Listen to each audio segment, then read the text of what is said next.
Adapun Yefta, orang Gilead itu, adalah seorang pahlawan yang gagah perkasa.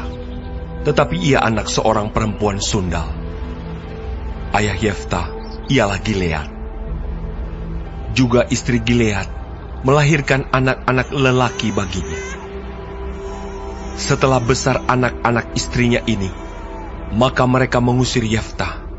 Katanya kepadanya, "Engkau tidak mendapat milik pusaka dalam keluarga kami, sebab engkau anak dari perempuan lain." Maka larilah Yefta dari saudara-saudaranya itu, dan diam di tanah Tob.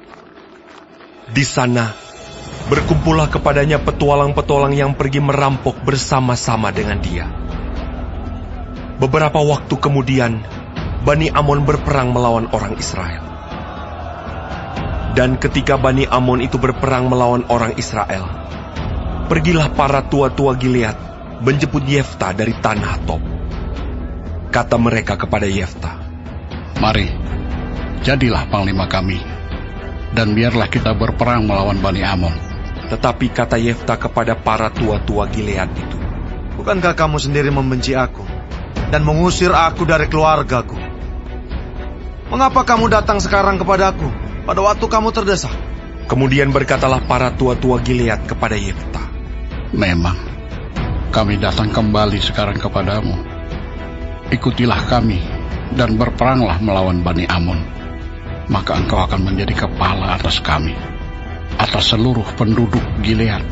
Kata Yefta kepada para tua-tua Gilead, "Jadi, jika kamu membawa aku kembali untuk berperang melawan Bani Amon, dan Tuhan menyerahkan mereka kepadaku, maka akulah yang akan menjadi kepala atas kamu." Lalu kata para tua-tua Gilead kepada Yefta, "Demi Tuhan yang mendengarkannya sebagai saksi antara kita, kami akan berbuat seperti katamu itu." Maka Yefta ikut dengan para tua-tua Gilead.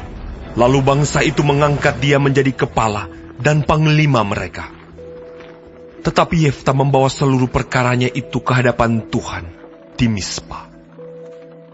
Kemudian Yefta mengirim utusan kepada Raja Bani Amon dengan pesan, "Apakah urusanmu dengan aku, sehingga engkau mendatangi aku untuk memerangi negeriku?" Jawab Raja Bani Amon kepada utusan Yefta, "Orang Israel ketika berjalan keluar dari Mesir telah merampas tanahku, dari sungai Arnon sampai ke sungai Yabok dan sampai ke sungai Yordan. Maka sekarang kembalikanlah semuanya itu dengan jalan damai." Lalu Yefta mengirim pula utusan kepada Raja Bani Amon dengan pesan, "Beginilah kata Yefta, orang Israel tidak merampas tanah orang Moab atau tanah Bani Amon. Sebab ketika berjalan keluar dari Mesir, orang Israel melalui padang gurun sampai ke Laut Teberau dan tiba di Kades. Ketika itu orang Israel mengirim utusan kepada Raja negeri Edom dengan permintaan, 'Izinkanlah kiranya kami berjalan melalui negerimu ini.' Tetapi Raja negeri Edom tidak mau mendengar. Mereka mengirim juga utusan kepada Raja negeri Moab, tetapi Raja ini menolak. Maka orang Israel tinggal di Kades. Kemudian mereka berjalan melalui padang gurun, menempuh jalan keliling, tanah Edom dan tanah Moab, lalu sampai ke sebelah timur tanah Moab. Maka berkemahlah mereka di seberang sungai Arnon, dengan tidak masuk daerah Moab, sebab sungai Arnon itulah batas daerah Moab. Lalu orang Israel mengirim utusan kepada Sihon, raja orang Amori, raja di Hesibon, dan orang Israel meminta kepadanya, 'Izinkanlah kiranya kami berjalan melalui negerimu ini sampai ke tempat yang kami tuju.' Tetapi Sihon tidak percaya kepada orang Israel yang hendak berjalan melalui daerahnya itu. Maka dikumpulkannyalah seluruh rakyatnya. Ia berkemah di Yahas, lalu berperang melawan orang Israel. Tetapi Tuhan, Allah Israel, menyerahkan Sihon dengan seluruh rakyatnya ke dalam tangan orang Israel, dan mereka dikalahkan. Sehingga orang Israel menduduki seluruh negeri kepunyaan orang Amori, penduduk negeri itu. Demikianlah dimiliki orang Israel seluruh daerah orang Amori itu, dari sungai Arnon sampai ke sungai Yabok, dan dari padang gurun sampai ke sungai Yordan. Maka sekarang Tuhan, Allah Israel, telah merebut milik orang Amori bagi Israel, umatnya. Apakah engkau hendak memiliki pula tanah mereka itu? Bukankah engkau akan memiliki apa yang diberi oleh Kamos Allahmu? Demikianlah kami memiliki segala yang direbut bagi kami oleh Tuhan, Allah kami. Lagi pula, apakah engkau lebih baik dari Balak bin Sipor, Raja Moab? Pernahkah ia menuntut hak kepada orang Israel? Atau pernahkah ia berperang melawan mereka?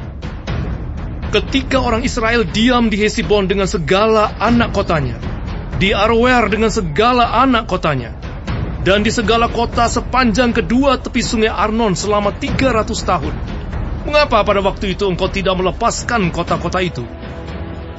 Jadi aku tidak bersalah terhadap engkau, tetapi engkau berbuat jahat terhadap aku dengan berperang melawan aku.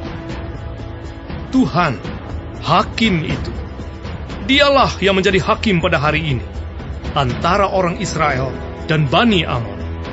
Tetapi Raja Bani Amon tidak mendengarkan perkataan yang disampaikan kepadanya oleh utusan-utusan Yefta. Lalu roh Tuhan menghinggapi Yefta. Ia berjalan melalui daerah Gilead dan daerah Manasye, kemudian melalui Mispa di Gilead, dan dari Mispa di daerah Gilead, ia berjalan terus ke daerah Bani Amon. Lalu bernasarlah Yefta kepada Tuhan, katanya, "Jika engkau sungguh-sungguh menyerahkan Bani Amon itu ke dalam tanganku, maka apa yang keluar dari pintu rumahku untuk menemui aku pada waktu aku kembali dengan selamat dari Bani Amon, itu akan menjadi kepunyaan Tuhan, dan aku akan mempersembahkannya sebagai korban bakaran." Kemudian Yefta berjalan terus untuk berperang melawan Bani Amon, dan Tuhan menyerahkan mereka ke dalam tangannya. Ia menimbulkan kekalahan yang amat besar di antara mereka, mulai dari Aroer sampai dekat Minit, 20 kota banyaknya, dan sampai ke Abel Keramim, sehingga Bani Amon itu ditundukkan di depan orang Israel. Ketika Yefta pulang ke Mispa ke rumahnya, tampaklah anaknya perempuan keluar menyongsong dia dengan memukul rebana serta menari-nari. Dialah anaknya yang tunggal. Selain dari dia, tidak ada anaknya laki-laki atau perempuan. Demi dilihatnya dia, dikoyakkannyalah bajunya sambil berkata, Anakku, engkau membuat hatiku hancur luluh, dan engkaulah yang mencelakakan aku. Aku telah membuka mulutku bernasar kepada Tuhan, dan tidak dapat aku mundur. Tetapi jawabnya kepadanya, Bapa, jika engkau telah membuka mulutmu bernasar kepada Tuhan, maka perbuatlah kepadaku sesuai dengan nasar yang kau ucapkan itu. Karena Tuhan telah mengadakan bagimu pembalasan terhadap musuhmu, yakni Bani Amon itu. Lagi katanya kepada ayahnya, Hanya izinkanlah aku melakukan hal ini.